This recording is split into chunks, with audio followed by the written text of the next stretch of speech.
So there I was, Ambassador Jake Morrison, representative of Earth, sitting in what can only be described as the galaxy's most uncomfortable chair. And trust me, when I say uncomfortable, I mean it. The Galactic Council apparently designed their furniture for species with exoskeletons, or maybe just species that hate sitting. I'm pretty sure the chairs were specifically engineered to make diplomatic negotiations as painful as possible. The annual Galactic Achievement Ceremony was in full swing, which meant I'd been listening to various alien species brag about their accomplishments for the past 3 hours. The Zelkons had perfected faster-than-light travel that only occasionally turned your internal organs inside out. The Morphids had created a universal translator that worked great, except it translated every 10th word into a recipe for soup. Real cutting-edge stuff. I was mostly there for the free food, which was hit or miss. Some of it tasted like chicken, some of it tasted like what I imagined despair would taste like if despair was a casserole. I'd been surviving on something called nebula puffs, which were basically space Cheetos, and trying not to fall asleep. Then Ambassador Krelt took the stage. Now Kreltz was a Vraxian, which meant he looked like someone had crossed a praying mantis with a bodybuilder, and given the result an ego the size of Jupiter. He wore what I can only assume was their version of a military dress uniform, covered in medals that probably meant things like best at standing still and most aggressive posturing. The guy practically oozed smug superiority, which was impressive considering Vraxians don't actually have pores. "Esteemed members of the Galactic Council," Krelt announced, his voice booming through the translation device. "Today, the Vraxian Empire presents its greatest achievement in 10,000 cycles." Oh boy, here we go. For generations, the Shadow Reaper of Andromeda has terrorized 12 star systems. Entire civilizations have fallen to its merciless predation. Fleets have been decimated, planets have been abandoned. It is, without question, the most dangerous apex predator in known space. The room got real quiet. Even I stopped mid-chew on my nebula puff. I'd heard whispers about the Shadow Reaper. Supposedly it was the kind of creature that made grown aliens wet themselves, metaphorically speaking. Or literally, depending on their biology. "And today," Kreld continued, letting the dramatic pause do its work, "I am proud to announce that the Vraxian Empire has successfully captured and tamed this legendary beast." The room exploded into shocked murmurs. Well, not literally exploded, because that had happened at last year's ceremony and nobody wanted a repeat of that incident. But you get the idea. Beings from 100 different worlds were chittering, buzzing, and making whatever noise their species made when they were surprised. Lieutenant Emma Park, my assistant, and the person responsible for making sure I didn't accidentally start an intergalactic incident, leaned over and whispered, "Sir, this is actually a big deal. The Shadow Reaper is like legendary level dangerous." "Everything's legendary level dangerous to these guys," I whispered back. "Remember when they said the cosmic jellyfish of doom was going to end all life, and it turned out to be like 8 inches across and mostly harmless? That's different. The Shadow Reaper has an actual body count. So do mosquitoes, Emma. Doesn't mean they're impressive." She gave me that look. You know the one. The look that says I'm reconsidering every life choice that led me to work with you. I got that look a lot.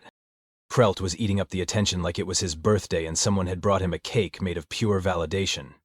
"Tomorrow, in this very chamber, I shall demonstrate the Vraxian Empire's mastery over this creature. You will witness firsthand that there is no beast, no predator, no force of nature that cannot be bent to the will of Vraxian superiority." The applause was thunderous, which again, not literally, because the Gorthons don't have hands and just kind of vibrate appreciatively. I clapped along politely, mostly because Emma elbowed me in the ribs. As the ceremony wrapped up and everyone filed out, still buzzing about tomorrow's demonstration, I had no idea that my life was about to get significantly weirder. And, considering I once accidentally signed a trade agreement while drunk that nearly made Earth the galaxy's primary exporter of fidget spinners, that was saying something. Tomorrow was going to be interesting. Tomorrow was going to be the day the Galactic Council learned something very important about humanity. Tomorrow was going to be the day I ruined Ambassador Krelt's entire career with 2 words. The next day, the Grand Council chamber was packed, and I mean packed. Apparently, word had spread faster than a rumor at a high school reunion, and every species with even a passing interest in not being eaten by space monsters had shown up to watch Krelt's big demonstration. Emma and I managed to snag seats in the upper gallery, which was great because it meant we had a good view and were far away from whatever was about to happen. Emma had insisted we sit near an exit, something about proper security protocols and not wanting to die at an interstellar dog and pony show. Except, with something that definitely wasn't a pony. The center of the chamber had been cleared out and replaced with what looked like a high-tech cage made of energy fields and reinforced whatever the heck they make spaceship hulls out of. Real impressive stuff. The kind of containment system you'd use for, I don't know, a small tactical nuke or a really angry god. Krelt strutted out to center stage like he was about to perform at the Super Bowl. "Honored delegates," he began, and I swear his chest puffed out even more than usual. "Today you will witness history. The creature you are about to see has devastated colonies, destroyed warships, and haunted the nightmares of children across the Andromeda sector." "He's really selling this," I muttered to Emma. "Shh," she hissed back, but even she looked curious. Her hand was resting near her sidearm, which probably said something about how seriously she was taking this. "The Shadow Reaper," Krelt continued, "is approximately 2.3 meters in length, possesses natural camouflage abilities, retractable claws capable of slicing through durasteel, and venom that can paralyze prey 3 times its size. It is, by every scientific measure, a perfect killing machine." Okay, I'll admit it, that got my attention. 2.3 meters was like almost 8 feet. That was legitimately big. Maybe I'd been too quick to judge. Krelt pressed something on his wrist device, and a section of the floor began to rise. The energy cage hummed louder, the barriers intensifying. The entire room went silent. You could have heard a pin drop, if pins existed in space, and if anyone would be stupid enough to drop one right now. The platform finished rising, and there it was. The Shadow Reaper of Andromeda. Now, I'm not gonna lie, it was intimidating. The thing was roughly the size of a large tiger, maybe a small lion. Its body was sleek and muscular, covered in dark fur that seemed to absorb light. It had these huge eyes that reflected the chamber's lighting with an eerie glow, making them look like they were burning from within. 6 appendages that weren't quite legs and weren't quite tentacles extended from its body, a long tail whipped back and forth with clear agitation. And its mouth, when it opened to let out a low rumbling sound that echoed through the chamber, revealed rows of very sharp, very unfriendly-looking teeth. The crowd gasped. Some species made noises that I think were the equivalent of gasping. The Gorthons just vibrated more intensely. "As you can see," Krelt said, his voice dripping with pride, "the Shadow Reaper is a magnificent specimen. Powerful, deadly, untamable by any standard. And yet, through Vraxian discipline and superior training methods, we have achieved what was thought impossible." He activated another control, and the energy barriers partially lowered, just enough for Krelt to approach the creature. I'll give him credit, the guy had guts. Stupid guts, but guts nonetheless. "Sit," Krill commanded. The Shadow Reaper stared at him for a long moment. Then, almost reluctantly, it settled back on its haunches. The crowd murmured appreciatively. "Stay," Krelt said, walking in a circle around the creature. It tracked him with those glowing eyes but didn't move. More impressed murmurs. Then Krelt really went for it. He pulled out what looked like a small, hovering drone and released it into the air. "Hunt," he commanded. The transformation was instantaneous. The Shadow Reaper's pupils dilated to almost full black, its body tensed. And then it moved. Holy crap, could it move? The creature launched itself at the drone with terrifying speed and precision. It twisted through the air, those appendages extending and retracting in a way that seemed to defy physics. Within seconds, the drone was in pieces, and the Shadow Reaper landed gracefully back on the platform, making that rumbling sound again. The applause was deafening. Krelt was practically glowing with triumph. "You see? Complete control, complete mastery. The Vraxian Empire has tamed the untamable, conquered the unconquerable. We have proven once again that we are the premier species in matters of dominance, and..." That's when everything went sideways. One of the council members in the front row, some kind of crystalline being that looked like a chandelier had gained sentience, shifted in their seat. The movement caused their ceremonial jewelry to catch the light, sending a bright reflection across the chamber. The Shadow Reaper's eyes locked onto it immediately. "Uh-oh," I said. "What?" Emma asked. "What oh?" The creature's tail started twitching. Not the agitated whipping from before. This was different. This was focused. Predatory. Its rear end wiggled slightly, those tentacle legs tensing. "Is it doing what I think it's doing?" Emma whispered.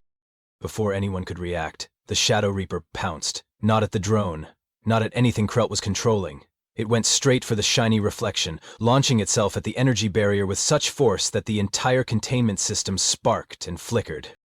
Krelt's expression went from triumphant to horrified in about half a second.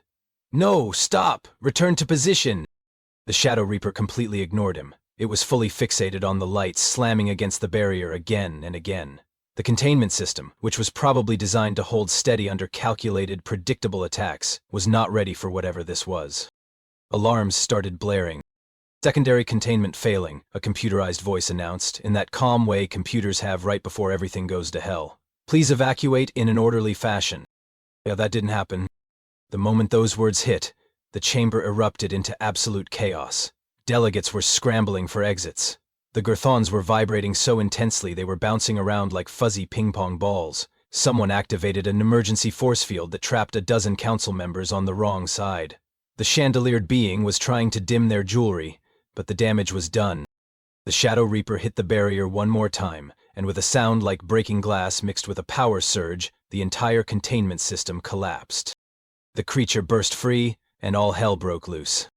It immediately spotted another shiny object, this time on the other side of the chamber, and took off running. And when I say running, I mean it moved like a furry missile. Delegates dove out of the way. Security forces tried to form a perimeter but quickly realized they were way out of their depth. The Shadow Reaper bounded over seats, ricocheted off walls, and seemed to be having the absolute time of its life, causing mayhem.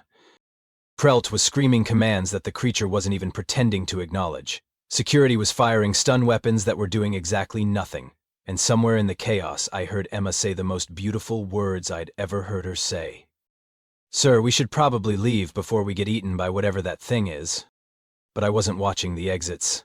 I was watching the Shadow Reaper as it finally caught the shiny object it had been chasing, which turned out to be someone's medallion.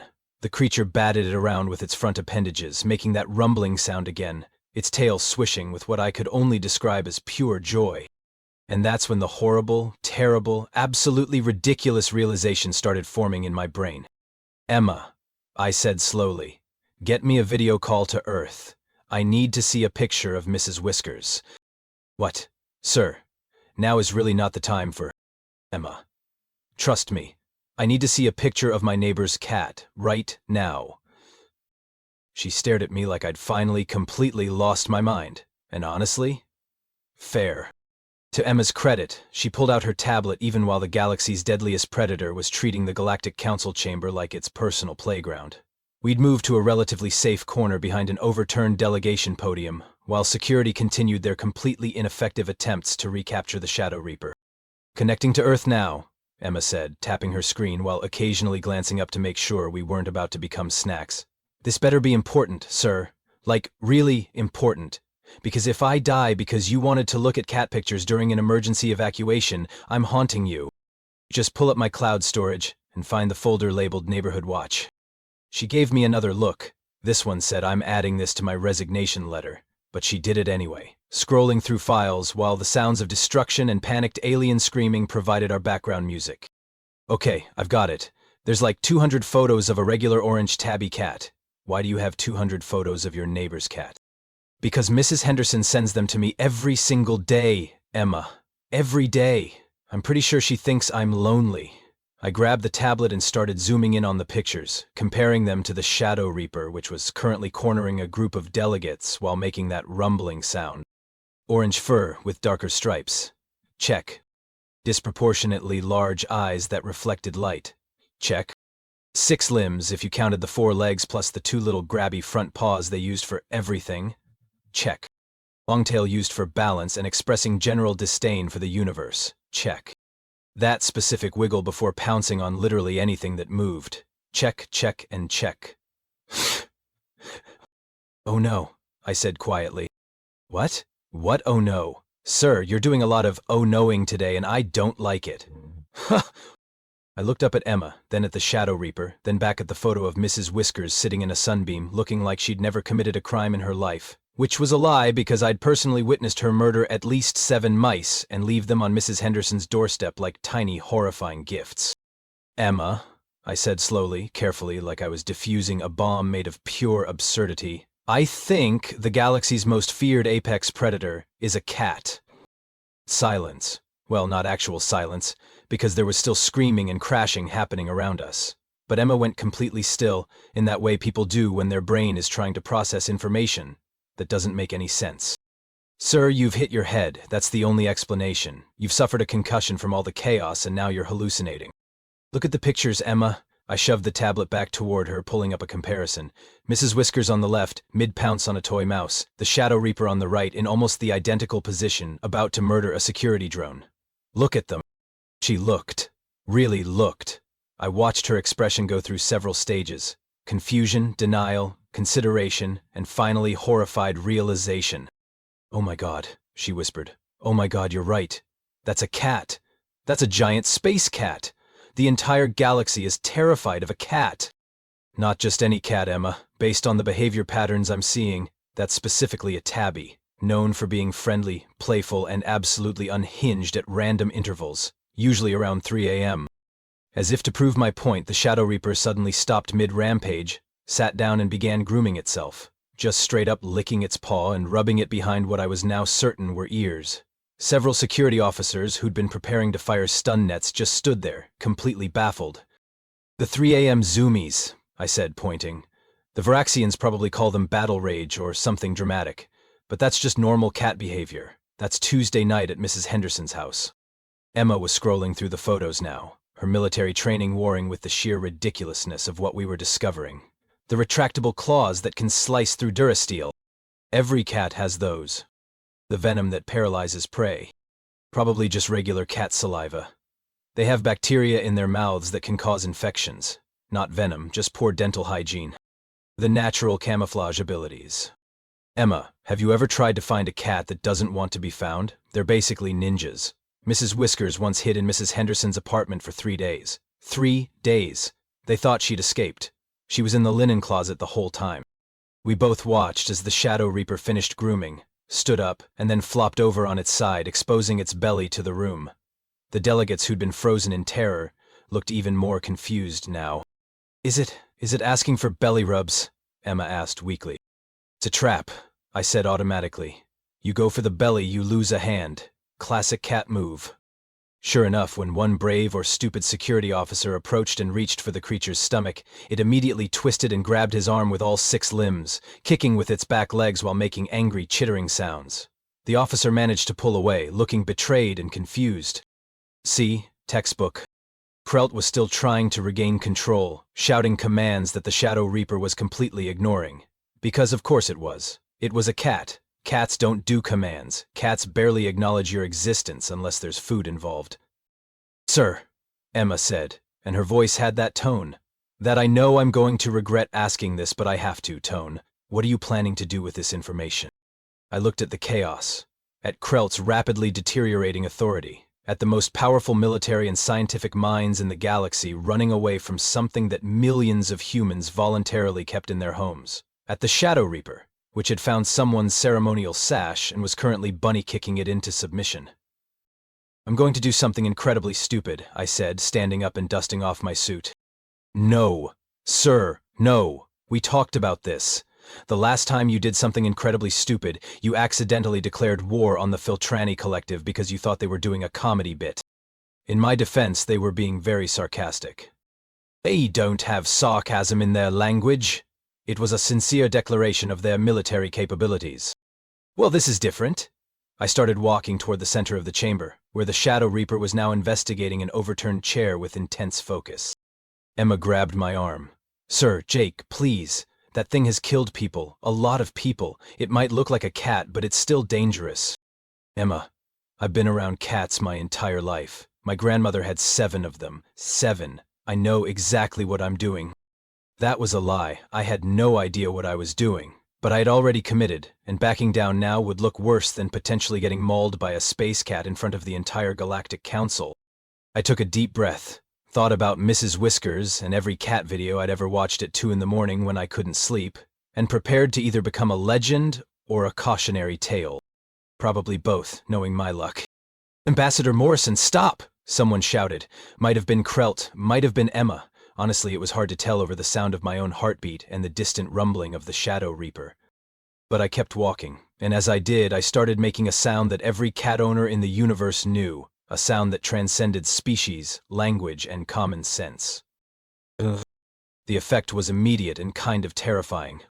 The Shadow Reaper's head snapped toward me, those glowing eyes locked onto mine with an intensity that made me reconsider every life choice that had led to this moment. The entire chamber went dead silent. Even the alarms seemed to quiet down out of morbid curiosity.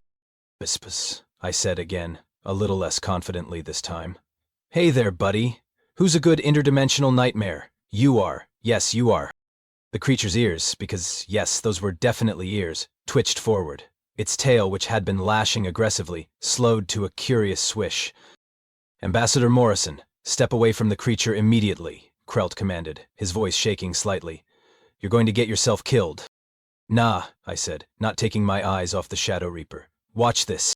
I crouched down, making myself smaller and less threatening. Classic cat approach. Then I extended one hand, not reaching toward it, just offering, letting it make the choice. The Shadow Reaper tilted its head, took one cautious step forward, then another. Behind me I heard Emma whisper something that sounded like a prayer, or possibly a very creative string of profanity, hard to tell. "That's right," I cooed, using the same voice Mrs. Henderson used when she talked to Mrs. Whiskers. High-pitched, ridiculous, completely undignified. "Come here, sweetie. You're not a scary monster, are you? No, you're not. You're just a big kitty cat who got confused by all the shiny lights." The creature moved closer, slow, deliberate. I could see its nostrils flaring, taking in my scent. Its whiskers, and yes, those were absolutely whiskers, twitched as it processed information. And then it bumped its head against my outstretched hand. The sound that came out of the Shadow Reaper was something between a purr and a small earthquake. I swear the floor vibrated. Somewhere in the background something fell over with a crash. But I didn't move. I just started scratching behind those ears, right in that spot that every cat in the universe apparently loved. The creature's eyes half closed in bliss. One of its back legs started doing that thumping thing cats do when you hit the right spot. Its tail wrapped loosely around my arm. "Oh my God," someone breathed. Pretty sure it was Emma. "Impossible," Krelt sputtered. That's not... It doesn't..." "Yeah, it does," I said, moving my hand to scratch under what was definitely a chin. The purring intensified. "Because this isn't a trained war beast, Krelt. It's a cat. A really big cat, sure, but still a cat." The Shadow Reaper flopped over onto its side, exposing its belly again. I knew better this time. "Oh no, I'm not falling for that twice. Nice try, though." Instead, I scratched the top of its head, and the creature made a sound like a contented rumble mixed with that chirping noise cats make when they see birds through a window. "The legendary Shadow Reaper," I announced to the stunned chamber, "is apparently just vibing. Someone want to get me a laser pointer? I've got a theory I want to test." Emma, bless her, actually produced one from her equipment belt. Military grade, probably meant for designating targets or something tactical. She tossed it to me like she was disposing of evidence. Flicked it on and pointed the red dot at the floor. The Shadow Reaper's pupils went full black immediately. Its entire body tensed. The wiggle happened, and then it pounced on that laser dot like its life depended on it, chasing it across the floor while making excited, chittering sounds. 12 star systems, I said, moving the laser in a circle and watching the creature scramble after it. 12 entire star systems lived in fear of a cat chasing a dot.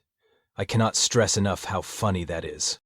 Krelt looked like he wanted to die, or possibly murder me, maybe both. "The random murder presents," I continued, really getting into it now. "That's what cats do when they like you. It's affection. The 3 a.m. rampages, that's just zoomies. Every cat gets them. The selective hearing when you give commands? Krelt, buddy, cats don't do commands. They're not dogs. They do what they want, when they want, and they judge you for existing." I turned off the laser pointer. The Shadow Reaper looked at me with betrayal in those glowing eyes, then seemed to remember I was the one giving head scratches and immediately rubbed against my legs, nearly knocking me over. "And this?" I gestured to the creature now figurating between my legs. "This is how cats mark their territory. Congratulations, everyone. I now belong to the galaxy's most feared predator. It has claimed me with its scent glands." The Shadow Reaper sat down at my feet, wrapped its tail around its legs, and looked up at me expectantly. "You want food, don't you?" I asked. "That's what that look means. That's the 'I haven't been fed in 5 minutes and I'm dying' look. I know that look." Emma stepped forward cautiously, still keeping her distance. "Sir, what do we do now?" I looked at the creature, then at Krelt's horrified expression, then at the entire Galactic Council watching this unfold. Well, I guess someone should update the Galactic database. Change Shadow Reaper of Andromeda to, I don't know, Space Tabby, Mr. Murderfloof, Baron Von Whiskers, something more accurate. The Shadow Reaper chose that moment to start grooming itself again, one leg stuck straight up in the air in that way cats do that looks anatomically impossible and deeply undignified. Yeah, I said. That's about right. Krelt finally found his voice, though it came out about 3 octaves higher than before. This is absurd. The Shadow Reaper is a documented apex predator. It has destroyed ships, decimated colonies, killed thousands. Yeah, about that, I said, still scratching the creature's head while it purred loud enough to rattle the windows. Let me guess. The ship attacks happened when your vessels were using high-frequency scanning equipment? Or maybe had really shiny hull plating? Krelt's mandibles clicked in confusion. Yes, but what does that... Cats are attracted to shiny things and high-pitched noises, especially tabbies. Mrs. Whiskers once knocked over an entire china cabinet because a teacup caught the sunlight weird. I gestured to the Shadow Reaper, who was now rolling on its back. The decimated colonies, they had a lot of small native wildlife, didn't they? The Vraxian Empire conducted thorough research. Each attacked settlement had a rodent problem that... Krelt stopped, his eyes widening with dawning horror. Rodent problem, I repeated, which means your unstoppable killing machine was literally just hunting mice. Or the space equivalent. It was doing pest control, Krell. Free pest control. Emma pulled up her tablet, scrolling through something. Sir, I'm looking at the incident reports. Almost every attack coincided with dawn or dusk hours. Of course it did.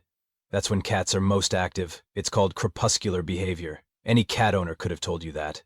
I looked at the assembled delegates, most of whom were still pressed against the walls. How many of your species have actually tried to study this thing, instead of just running away screaming? Silence. Awkward, telling silence. Right. So you've all been terrified of a cat for generations because nobody bothered to actually observe its behavior patterns. Cool. Very scientific. Krelt was spiraling now. But the venom, the paralytic toxins... Bacteria. Cats have bacteria in their mouths from grooming and eating stuff. If they bite you, and it gets infected, yeah, you're gonna have a bad time. But it's not venom. It's poor dental hygiene. I paused. Although, to be fair, this one's teeth are really big, so the effect is probably more dramatic. The impenetrable hide that deflects weapons fire. Krell, buddy, have you tried just not shooting at it? Because that tends to make cats angry, and when cats are angry, they puff up and go into fight mode. It's defensive behavior. The Shadow Reaper chose that moment to yawn, displaying all those impressive teeth, then immediately went back to purring and rubbing against my legs. The death roll attack pattern that disembowels victims. That's called bunny kicking. Every cat does it when they're playing, or when they're really into murder mode, which is basically the same thing for cats. I demonstrated by wiggling my fingers near the creature's paws. It immediately grabbed my hand with all 6 limbs and started the kicking motion, but gently, playfully. See? It's being nice right now. If it wanted me dead, I'd be dead. Emma cleared her throat. The reports also mentioned the creature leaving dismembered remains outside settlements as warnings. Not warnings. Gifts. Cats bring you dead things because they think you're a terrible hunter and they're trying to teach you. It's actually kind of sweet, in a horrifying way. I looked at Krelt. Did you ever try just saying, thank you? His mandibles worked silently. No sound came out. The noble independence that made it impossible to control, I continued, really twisting the knife now. Cats ignore you, Krell. That's what they do. They're not noble. They're just stubborn and indifferent to your authority. You can't train a cat like a dog. You negotiate with cats, you make treaties, you offer tribute in the form of treats, and accept that you are not the master of this relationship. I pointed to the Shadow Reaper, now sprawled across the floor like it owned the place. This creature doesn't respect your commands because it's a cat.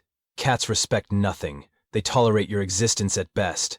The fact that you thought you trained it is hilarious. It was probably just doing what it wanted anyway, and you convinced yourself it was following orders. The chamber was completely silent now. Every delegate was staring at the legendary predator that was currently licking its own butt, with the focus and dedication of a master craftsman.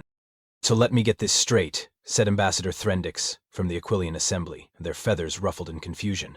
The terror of 12 star systems is a common Earth pet? Well, not common to everyone. Some people are allergic. But yeah, basically. We have billions of these things. Different sizes, different colors, but same basic model. We call them cats, or kitties, or pss, or various food-based nicknames that make no sense. Billions, Krell repeated weakly. Billions.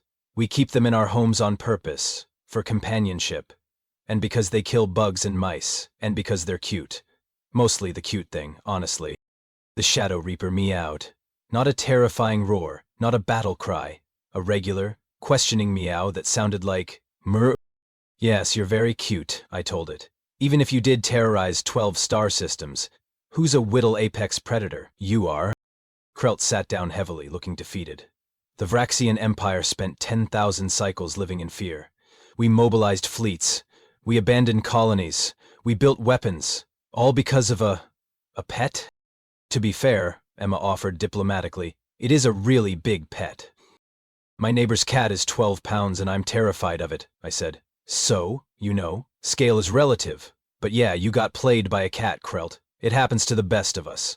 Last week, Mrs. Whiskers convinced me she hadn't been fed dinner, even though Mrs. Henderson had fed her an hour earlier. Cats are manipulative little geniuses.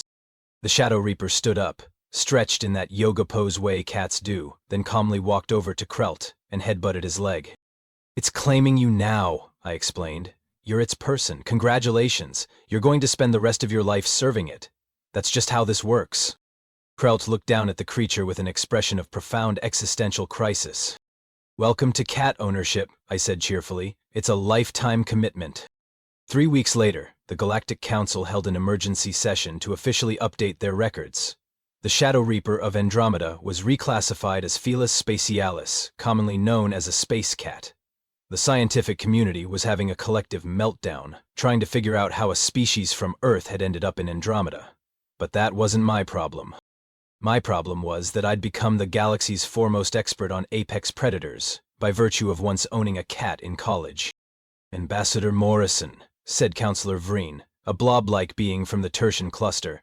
We have 14 species requesting your consultation on creatures they've classified as dangerous. They're wondering if they might also be domestic animals. I looked at the list. Yeah, that's a dog. That's definitely a dog. That one's a hamster. How are you scared of a hamster? This one's actually dangerous. Don't touch that. And this, I squinted at the image. Is that a guinea pig? You built a containment facility for a guinea pig? The council chamber had gotten a lot quieter since the incident, probably because half the delegates were now questioning their entire understanding of xenobiology. Krelt, to his credit, had accepted his fate.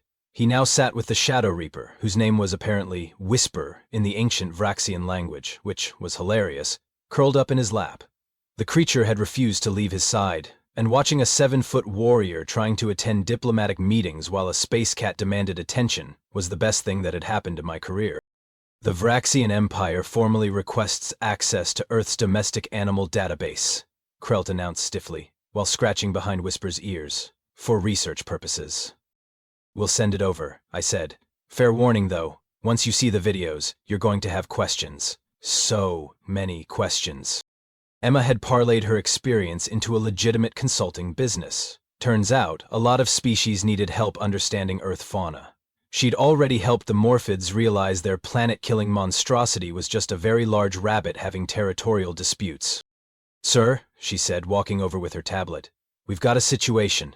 Someone's claiming they've captured the Devourer of Worlds from the Crab Nebula. They want you to verify if it's actually dangerous. I looked at the image, laughed so hard I almost fell out of my chair. That's a Roomba. They've captured a robotic vacuum cleaner. I'm adding it to the list. The best part, though, was watching humanity's reputations skyrocket. Not because we were incredible warriors or had superior technology. No, we became legendary because we voluntarily lived with creatures that terrified battle-hardened species. Earth's tourism industry exploded. Aliens came from across the galaxy to visit cat cafes, which they treated like extreme sports venues. We started exporting catnip, which became a controlled substance in 70 systems after the Delphian Collective discovered its effects and declared it too dangerous for civilian use. Mrs. Henderson became an intergalactic celebrity. Her daily photos of Mrs. Whiskers were now being analyzed by xenobiologists trying to understand predator behavior. She had no idea. She just thought she'd gotten really popular on social media. And me? I got a promotion.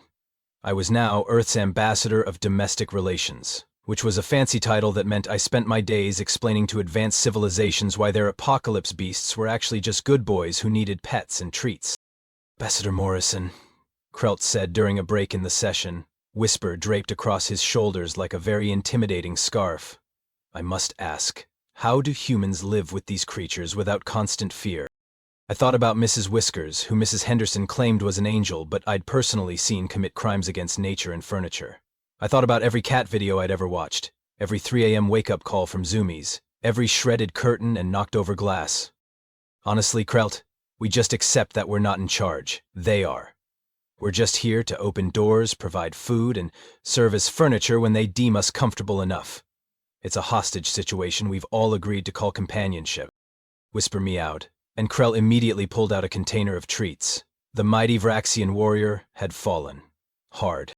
Also, I added, the purring really helps. It's basically a sedative that makes you forget they're tiny anarchists.